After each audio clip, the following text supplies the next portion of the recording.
Buenos días. Hoy es miércoles 2 de julio y hemos comprobado que Pedro Sánchez Pérez Castejón se sigue superando cada día más a sí mismo.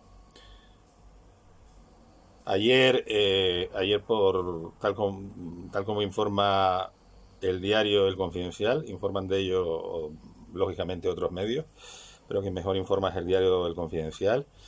Eh, Después de una serie de desmentidos por parte de la propia Moncloa algunas informaciones aparecidas en medios marroquíes, nos enteramos de que Pedro Sánchez y su pareja, Begoña Gómez, escogieron Marruecos como lugar para sus vacaciones.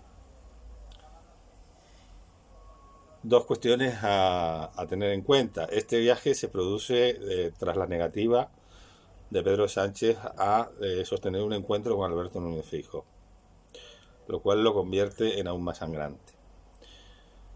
En segundo lugar, como siempre, nos tenemos que enterar por la prensa marroquí de lo que hace Sánchez con relación a Marruecos. Por mucho que se trate de un viaje privado, en política absolutamente nada es nunca inocente. Es curioso que, al igual que sucedió con aquella carta con la cual Pedro Sánchez rompió con lo que era la tradición de todos los gobiernos de España, desde que se inició el conflicto del Sahara con Marruecos por el abandono de España, bien, pues que nos encontremos con que, al igual que aquella carta fue una carta dada a conocer por la agencia oficial marroquí MAP, antes de que fuera dada a conocer en España, también nos encontremos aquí con que conocemos esto anteriormente, antes por los medios marroquíes, que por, que por la prensa española o por el Palacio de la Moncloa, en definitiva, ¿no? Que después de haberlo desmentido, tuvo que rectificar. Eh, Aquella carta fue particularmente grave, como todos sabemos, porque lo que hacía era pronunciarse públicamente en favor de una solución que es la solución que propugna una de las partes y que es una solución que hasta ahora Marruecos no ha podido implementar porque la ONU no se lo ha permitido, porque la ONU nunca ha dado validez a ese plan marroquí que lo que pretende es eludir el derecho de autodeterminación saharaui, que es algo que está prescrito por Naciones Unidas y que en tanto en cuanto no ocurra mantendrá al Sáhara Occidental como un territorio en disputa y en proceso de descolonización. El hecho de que España tomara esa postura es muy importante porque España sigue siendo la potencia administradora del Sáhara Occidental, aunque no esté ahí de facto, de jure lo es, y según Naciones Unidas, de jure, en términos jurídicos, lo sigue siendo. Pues bien, con lo que nos encontramos es con que una vez más Pedro Sánchez actúa como actúa, aun sabiendo que aquello iba a ocurrir, y lo que se dice y lo que a mí me parece es que lo que quiere dejar claro ante sus futuros socios de investidura y dejárselo claro también a Marruecos es que este tema no va a cambiar. Es decir, aunque Sumar tenga una postura distinta sobre el Sáhara, él va a continuar con esta política.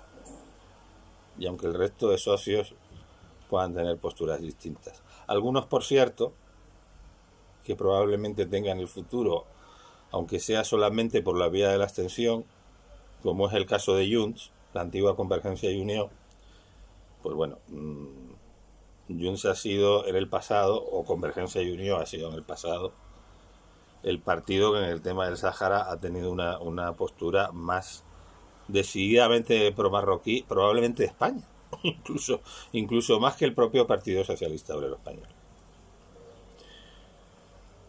Pero bien, lo que quiero decir es que Sánchez con esto lo que quiere es dejar claro, incluso antes de empezar cualquier negociación, incluso, insisto, antes de haber despreciado un encuentro con Alberto Núñez Feijóo para ponerse de acuerdo sobre los distintos problemas del país, que su política en relación con Marruecos y en relación con el Sáhara, su traición al pueblo saharaui, que lo que es más grave es que arrastra a toda España en esa traición, no va a cambiar. Dice la Moncloa que el viaje es un viaje estrictamente privado, que se pretende que termine en Tetuán, según ha publicado la prensa marroquí. Bueno, eso lo ha dicho la prensa marroquí y no ha podido ser confirmado. Veremos si finalmente Pedro Sánchez acude a Tetuán, que es donde curiosamente a veces pasa sus vacaciones Mohamed VI, aunque como sabemos que está bastante enfermo. Y además, la última vez, cuando hubo un encuentro oficial, no quiso recibir a Pedro Sánchez. Entonces, bueno, es dudoso que pueda recibirlo, pero la prensa marroquí ya ha dejado también esa duda, que estaba previsto que el viaje, que parece que ha empezado en Marrakech, terminará en Tetuán. Pero insisto, se dice que es un viaje estrictamente privado. Y a ello habría que decir, claro, y fue también una carta estrictamente privada, la carta que le escribió Pedro Sánchez a Mohamed VI, en la cual anunciaba y daba su respaldo al plan marroquí sobre el Sáhara. Porque quiero recordar que aquella carta, que conocimos gracias a la MAP, la agencia oficial de prensa marroquí, no llevaba el membrete del Ministerio de Asuntos Exteriores, no llevaba el membrete de la presidencia del gobierno siquiera. Estaba mal redactada, se notaba que estaba redactada del francés al español, o sea que estaba redactada en francés y luego traducida al español, al menos eso dijeron los expertos que analizaron esa carta. Bueno, ¿en qué medida afectan los movimientos y las actuaciones de Sánchez al resto de partidos? Deberían aclararlo también. Y deberían posicionarse. Si bien es cierto que ya lo hicieron en su momento, diciendo que a ellos no les comprometía. Pero, por ejemplo, el señor Núñez Feijóo, durante la campaña, dijo que lo que él quería era tener información de cuál había sido el acuerdo con Marruecos. E incluso llegó a ofrecerse en una entrevista con Ana Rosa Quintana a que si esa información no tenía un carácter reservado, él no la haría pública.